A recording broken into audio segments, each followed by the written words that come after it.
And well, the differences are showing in the Israeli war cabinet. Israel's defense chief, Yoav Gallant, is publicly challenging his own Prime Minister Benjamin Netanyahu on the post-war plans for Gaza.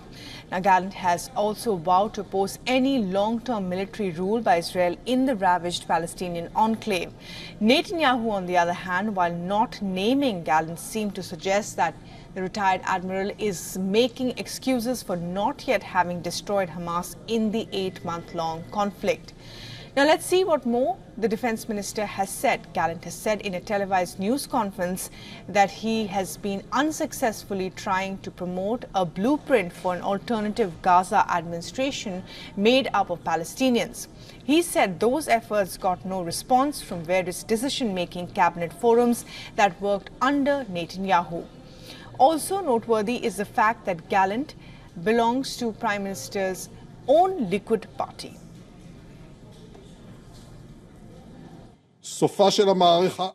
Since October, I have been raising this issue consistently in the cabinet and have received no response. The end of the military campaign must come together with political action. The day after Hamas will only be achieved with Palestinian entities taking control of Gaza, accompanied by international actors, establishing a governing alternative to Hamas's rule. This, above all, is an interest of the State of Israel. And Gallant's comments were immediately backed by his fellow minister Benny Gantz, plunging Israel's leadership into a hugely public row. Remember, both leaders have made visits to the US at a time of negotiations, and the Israeli Prime Minister says any conversation about a post-war Gaza plan is mere words till Hamas is eliminated.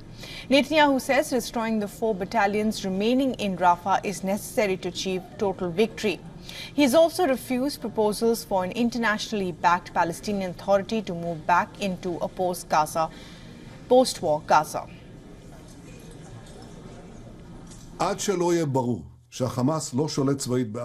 Until it is clear that Hamas does not control Gaza militarily, nobody will be prepared to take upon himself the civil management of Gaza out of fear for their lives.